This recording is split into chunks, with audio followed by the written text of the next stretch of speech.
Noong panahon po ng ating dating DPWH Secretary na alam ko po ay inyong kaibigan, si Secretary Rogelio Singson, the detailed unit price analysis ay pinilit niyang ibaba ng at least 10%.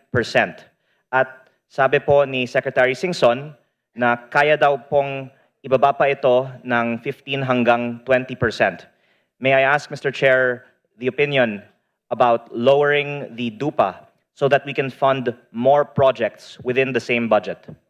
Nag-usap po kami ni former Secretary Singson at I agree with him, and isa yon sa mga plano nating gawin in the coming weeks and the coming months na gawa ng paraan na ibaba po ang DUPA.